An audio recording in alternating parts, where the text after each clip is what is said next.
سلام على عباده الذين اصطفى أما بعد فأعوذ بالله من الشيطان الرجيم بسم الله الرحمن الرحيم وسارعوا إلى مغفرة من ربكم وجنة عرضها السماوات والأرض أعدت للمتقين صدق الله العظيم.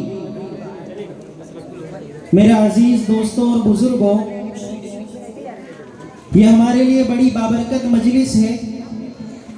یہ مجلس کا منعقد کرنا اس لیے ہوا ہے کہ ہمارے بچوں کی حوصلہ افزائی ہو، کہ بچے جو تعلیم حاصل کرتے ہیں وہ تعلیم حاصل کرنے کے بعد ان کے اندر جو شوق اور جذبہ پیدا ہونا چاہیے وہ جذبہ ہماری اس جلسے کی وجہ سے ان کے اندر زیادہ پیدا ہوتا ہے.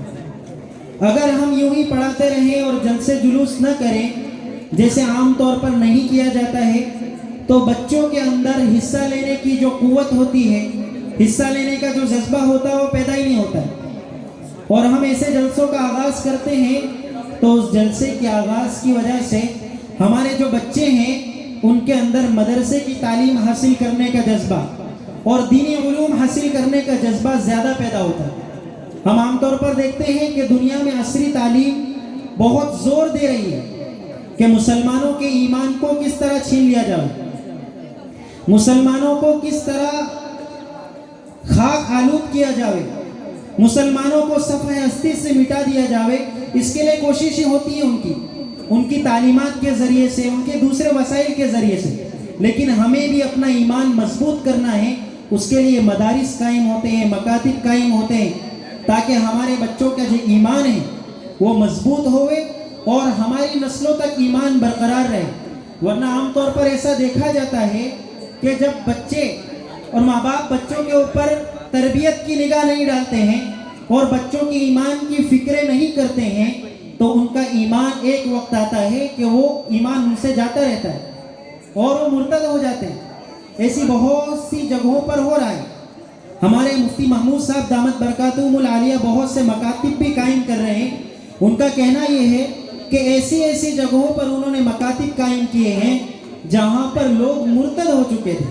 اب مرتد کہا کسے جاتا ہے؟ مرتد ان لوگوں کو کہا جاتا ہے جو پہلے تو ایمان میں تھے لیکن بعد میں غیر لوگوں کا اس قدر زور ان پر ہوا، غیر لوگوں کی تعلیمات کا اس قدر زور ان پر ہوا کہ انہوں نے اپنے ایمان کو کھو بیٹھا. ایسے لوگوں کو مرتد کہا جاتا ہے. نعوذ باللہ، اللہ نہ کرے اگر ہم بھی اپنے بچوں کی تعلیمات کی فکریں نہیں کریں گے، اپنے بچوں کے ایمان کی فکریں نہیں کریں گے، اپنے گھر والوں کی اہل و عیال کی ایمان کی فکریں نہیں کریں گے تو ایک وقت وہ نہ آئے کہ ہماری نسلوں میں بھی ایمان باقی نہ ہو. اس کے لیے سب سے زیادہ ہماری کوششیں یہ ہونا چاہیے کہ ہمارے بچوں کی دینی جو تعلیم ہے وہ مکمل ہو. اس کے بعد ہمیں دنیاوی اعتبار سے جو بھی انہیں منصب عطا کروانا ہو وہ انہیں وہ ڈگری حاصل کرو، لیکن سب سے پہلی تعلیم ہماری دینی تعلیم ہونی چاہیے. یہ ہمیں اس کی فکر کرنی ہے. دیکھیں اللہ تبارک و تعالیٰ قرآن کریم میں کیا ارشاد فرماتے ہیں؟ وَسَارِعُوا إِلَى مَغْفِرَةٍ مِّن رَبِّكُمْ وَسَارِعُوا إِلَى مَغْفِرَةٍ مِّن رَبِّكُمْ کہ اپنے رب کی طرف کوشش کرو، دوڑ لگاؤ، ایک دوسرے سے آگے بڑھو. إِلَى مَغْفِرَةٍ مِّن رَبِّكُمْ اپنے رب کے مغفرت کی طرف. ہمارے رب کی طرف سے مغفرت کب ہوگی؟ جب اپنے ایمان کو کھو بیٹھیں گے تب نہیں. ہمارے رب کی طرف سے مغفرت اس وقت ہوگی جب ہم اپنے اللہ کے سامنے اپنے ہاتھ اٹھائیں گے. ہم عبادت کر رہے ہیں، عبادت کرنے کے بعد رب العالمین کے سامنے ہم اپنا ہاتھ اٹھا رہے ہیں کہ اللہ میری عبادت میں کچھ کمی تو نہیں رہ گئی، اس کمی کو پورا کر کے میری عبادت کو قبول کریں. ہم نماز پڑھ رہے ہیں، فجر، ظہر، عصر، مغرب، عشاء پڑھ رہے ہیں، کوئی بات نہیں، پڑھیے، اللہ کی عبادت ہے. لیکن اس عبادت میں جو کمی کوتاہی ہو رہی ہے اسے ہم دعاؤں کے ذریعے سے پوری کریں، نوافل کے ذریعے سے پوری کریں تو یہ ہم اللہ رب العزت کی مغفرت کی طرف دوڑنے والے شمار ہوں گے.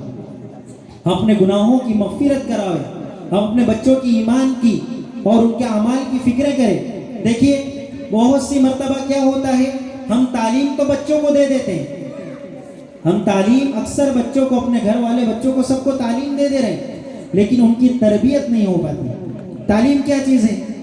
تعلیم یہ چیز ہے کہ بچوں کو ہم نے بتا دیا کہ بیٹا یہ نماز پڑھنا ہمارے اوپر فرض ہے. فجر کی نماز، ظہر، عصر، مغرب، عشاء، یہ پانچوں نماز رب العالمین نے ہمارے اوپر فرض کیا ہے. یہ ہم نے ان کو بتلا دیا. ہم ان کو بتلا رہے ہیں، مدرسے میں بھیج رہے ہیں، ان کے اساتذہ ان کو بتلا رہے ہیں بیٹا 5 وقت کی نماز پڑھنا ہے، فرض ہے، اللہ رب العزت نے ہم پر فرض کیا ہے. یہ ہماری طرف سے ان کو تعلیم ہوئی. ہم ان کو سکھلا رہے ہیں کہ بچے والدین کا ادب کرنا ہے، اپنے ماں باپ کا ادب کرنا ہے، ان کے سامنے آواز نہیں اٹھانی. ان کو ہم بتلا رہے ہیں، یہ ان کی تعلیم ہوئی. ہم اپنے بچوں کو سکھلا رہے ہیں کہ بیٹا پڑوسیوں کے حقوق ادا کرنے، ان کے ساتھ لڑائی جھگڑے نہیں کرنے. یہ ہماری تعلیم ہے. یہ ہم ان کو تعلیم دے رہے ہیں، ان کو سکھلا رہے ہیں کہ یہ اچھی اچھی باتیں ہیں جو اللہ کے رسول صلی اللہ علیہ وسلم نے 23 سال کے عرصے میں ہمیں بتلا کر گئے.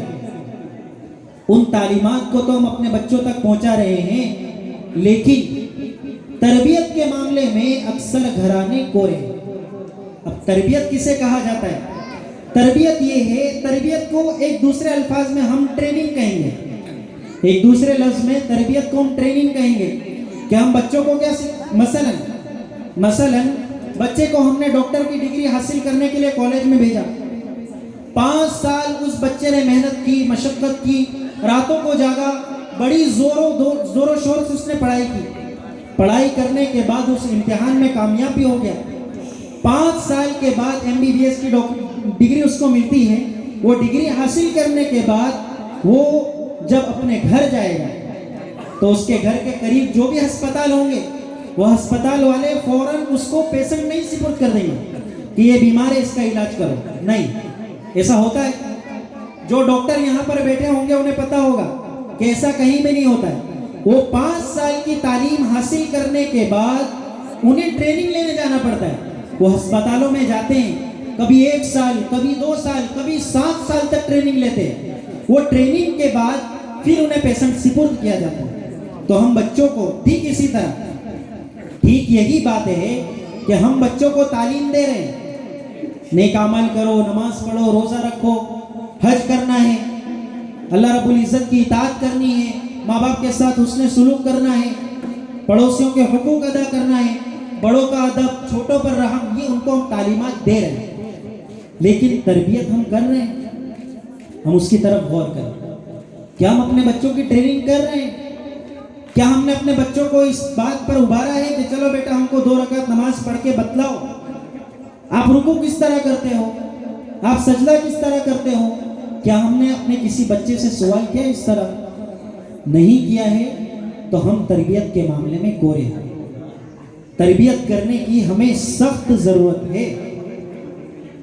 ہم دیکھتے ہیں کہ اکثر جو بچے اپنے ماں باپ کے نافرمان بن جاتے ہیں یا پھر گلیوں میں اور کوچوں میں آوارہ گردی کرنے لگتے ہیں، اصل بات وہاں پر یہ ہے کہ ان کے والدین کی تربیت ان کے پیچھے نہیں ہوتی. اگر والدین کی تربیت ہوتی تو بچہ بڑوں کا ادب کرتا، چھوٹوں پر رحم کرتا، پڑوسیوں کے حقوق ادا کرتا. 5 وقت کی اللہ رب العزت نے جو نماز فرض کی ہے وہ نماز کو اذان سنتے ہی فوراً مسجد میں چلے جاتا. لیکن تربیت ہماری طرف سے نہیں ہو رہی ہے تو بچہ اذان سن کر بھی کھیل کود میں مشغول ہوتا ہے، بڑوں کو دیکھ کر بھی ان کے سامنے زبانیں چلاتا ہے، پڑوسیوں کے ساتھ رہ کر بھی ان کے ساتھ بدترین سلوک کرتا ہے. تو یہاں پر کیا ہو رہا ہے؟ تربیت ہماری کمزور پڑ رہی ہے. اب تربیت کرنی کیسی ہے؟ مول صاحب تو کہہ رہے ہیں تربیت کرو، تربیت کرو. تربیت کرنا کیسے ہے؟ تربیت بتلاؤں کس کو کہتے ہیں؟ تربیت یہ ہے کہ ہم نے اپنے بچوں کو سکھلا دیا کہ بڑوں کا ادب کریں.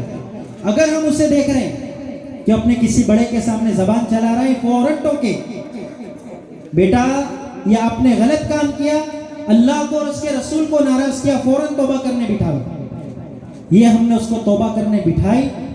یہ ہماری طرف سے تربیت ہے. اگر ہم دیکھ رہے ہیں کہ ہمارا بچہ کسی بڑے کے سامنے زبان چلا رہا ہے، ان کے ساتھ لڑ رہا ہے، اور ہم دیکھ کر بھی بچے کو نہیں روک رہے ہیں، تو ہماری طرف سے کمی ہے، کوتاہی ہے. ہم کیا کرتے ہیں؟ ہاں میرا بیٹا اتنا طاقتور کہ اتنے بڑے سے لڑ لیتا ہے. وہ کوئی طاقت کی چیز نہیں ہے،